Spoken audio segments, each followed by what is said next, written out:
Ladies and gentlemen, it's Oscar season once again. Despite a few snubs that we'll quickly go over, this has been a pretty amazing year for animation, both in terms of profitability and quality, and it's important to highlight true greatness, especially in a medium that is so often overlooked. So I'll be giving my thoughts on each nominee for Best Animated Feature, as well as their chances of taking home that sweet hardware. But first, let's go over some of the snubs. The main narrative dominating the discussion this year is the Academy's apparent disdain for anime movies. Despite being a visual tour de force and box office smash hit, Demon Slayer Infinity Castle was left off the list, as was Chainsaw Man: The Reze Arc. I admit I'm not fully caught up on Demon Slayer, but the Reze arc was something special. Rather than just feeling like 3 episodes smashed together, as is often the case with anime movies, it tells a mostly self-contained story, all while significantly stepping up the animation quality and direction. Nevertheless, I think the fact that it is a part of a wider series, which most Academy members haven't seen, severely limited its chances of being nominated. For me, the exclusion that really stings is 100 Meters, a sports story which flew under the radar despite pushing the boundaries of both animation and storytelling. The rotoscoping is genuinely insane, but I'm more interested in its unique philosophy. I did a full analysis of it that I'm really proud of, so check that out, but just know that 100 Meters is the official Singing Hawk winner for Best Animated Feature. So there's that. But without further ado, let's get into the nominees. When the nominations were announced, the people who thought their favorite anime got snubbed really went after Elio, and although I understand that it's probably the weakest link here, it really doesn't deserve the hate it's getting. When Pixar decides to pluck on the heartstrings, they're really nothing to mess with. In a lot of ways, Elio is a combination of the two things Pixar does best: creative world building and a heart-wrenching story about family. It can definitely feel like Pixar is slowly being left in the dust as the rest of the animation industry experiments with new styles of animation, but Elio really reminded me why I want Pixar to keep making these original stories. The Disney-Pixar bias seems to be fading each year, but perhaps Elio can squeeze out a win regardless. I wouldn't be outraged if it did. Oh, K-pop Demon Hunters, the film that turned into a cultural juggernaut the likes of which we have never seen. Well, not since Frozen. And unlike Frozen, not only do I completely understand the hype, but instead of having just one amazing song, I would argue the entire soundtrack is incredible. There's a reason every kid has been rewatching this movie non-stop. It's a story about K-pop idols who fight demons with the power of their music. That premise just had to be scientifically engineered in a lab to be as fun as possible. In my eyes, the only thing holding it back is that it simply doesn't reach, or attempt to reach, the emotional depth or artistic highs of past winners like Guillermo del Toro's Pinocchio or Miyazaki's The Boy and the Heron.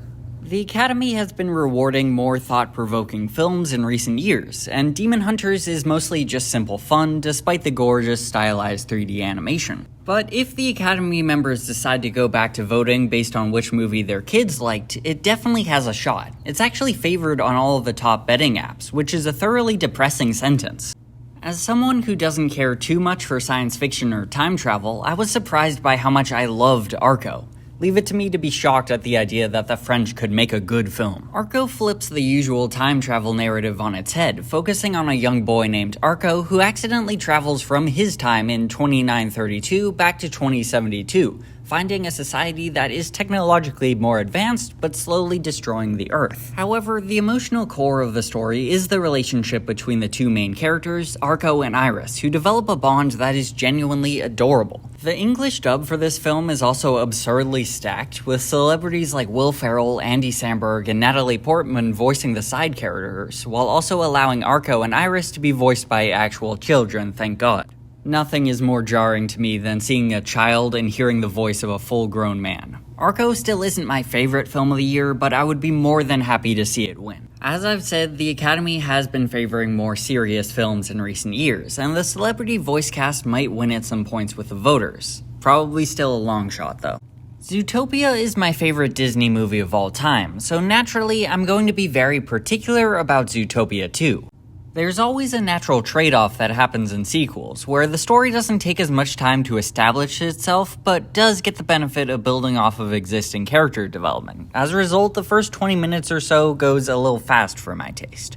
Really, I just don't like sequels very much, which isn't helped by the fact that this movie's success means that Disney is almost certainly going to hard pivot away from original projects. However, I have to give credit where credit is due. Zootopia 2 is an absolute treat that builds on the best aspects of the first movie in really compelling ways, especially Nick and Judy's relationship. Instead of committing character assassinations like Ralph wrecks the internet, the conflict here makes a lot of sense for these characters. Even though Nick and Judy care about each other, of course they're going to argue because their personalities and goals are so different.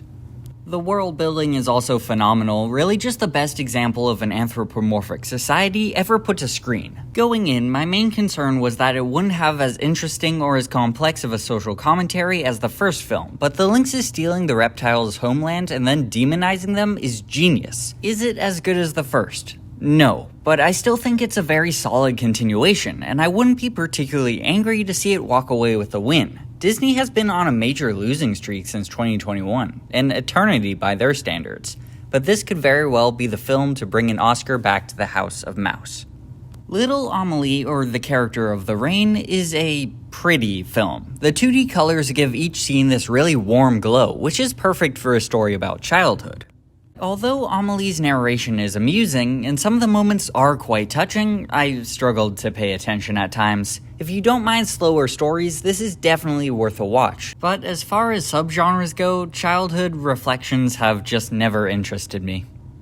Despite some snubs, which are always going to happen, it's a very strong group of nominees this year. I would pick Zootopia 2, and that's also likely the direction the Academy is going to lean towards as well. But no matter who wins, it's time to look forward to a new year of amazing movies.